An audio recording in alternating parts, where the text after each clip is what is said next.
Big Bash পর্ব শেষ করে দেশে ফিরেছেন রিশাদ হোসেন। রবিবার দিবাগত রাতে বাংলার লেগ স্পিনার দেশে ফেরেন অস্ট্রেলিয়া থেকে।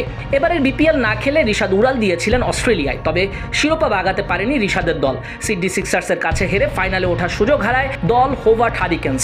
রিকি পন্টিং, স্টিভ স্মিথ সহ গোটা ওয়ার্ল্ড ক্রিকেটও দারুণ মুগ্ধ রিশাদের পারফরমেন্সে। একটা সময় বাংলাদেশে যেখানে লেগ স্পিন ছিল বিলাসিতা, সেই ছায়ের মধ্য থেকে উঠে দাঁড়িয়ে রিশাদ বিশ্বের অন্যতম নামকরা লিগে খেললেন। রিশাদের বিগ ব্যাশ পারফরমেন্স মাঠ থেকে দেখেছেন ইমরুল কায়েস। জাতীয় দলের সাবেক ওপেনার নিজেই উড়ে গিয়েছিলেন রিশাদের ম্যাচ দেখতে।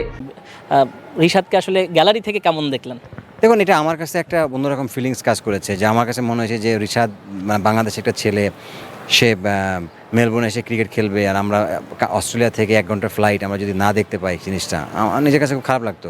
সো ওর সাথে আগে থেকে প্ল্যান ছিল যে ও মেলবোর্নে আসলে, যেহেতু সিডনিতে আসার আগেই আমি চলে আসছি, এই জন্য খেলা দেখার ইচ্ছা ছিল এবং এক্সাইটেড ছিলাম যে রিশাদ ভালো করবে এবং ভালো বোলিংয়ে ভালো করেছে।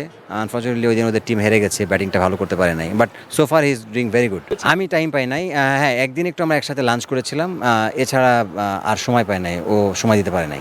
রিশাদ হোসেনের অভিষেক বিগ ব্যাশটা দারুণ কেটেছে। যে পারফরমেন্স তিনি করেছেন তাতে সামনের আসরেও হোবার্ট ঝুঁকতে পারে রিশাদের দিকে।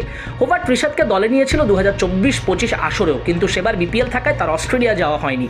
তবে এ যাত্রায় অস্ট্রেলিয়া গিয়ে রিশাদ বিগ ব্যাশ মাতালেন। এবার গিয়ে করলেন বাজিমাত। হোবার্টের সবকটি ম্যাচ খেলেছেন রিশাদ। 12 ম্যাচে 20 গড়ে 7.82 ইকোনমিতে রিশাদ দেন 15 উইকেট। রিশাদের চেয়ে বেশি উইকেট নিয়েছেন 5 জন বোলার। 20 উইকেট নিয়ে এই তালিকার শীর্ষে পাকিস্তানি পেসার হারিস রৌফ। তবে স্পিনারদের মধ্যে রিশাদের চেয়ে বেশি উইকেট আর কারো নেই। তার সমান 15টা উইকেট আছে পার্থের কুপার কেনোলিয়া। রিশাদ গুগলিয়ার ভেরিয়েশনে বিগ ব্যাশে স্বীকার করেছেন Steve Smith, Mohammad Rizwan, Marnus Labuschagne, Matt Renshaw, Cooper Connolly, Aaron Hardie ও ফ্রেজার ম্যাকগার্গের উইকেট। বাংলার লেগই বিগ ব্যাশ থেকে ফিরেই খেলতেন বিশ্বকাপ। তবে বিশ্ব আসর বয়কট হয়ে যাওয়ায় আপাতত ঘরোয়া ক্রিকেট নিয়েই ব্যস্ত থাকতে হবে সামনের দিনে রিশাদকে। নাজমুস সাকিব, কালবেলা।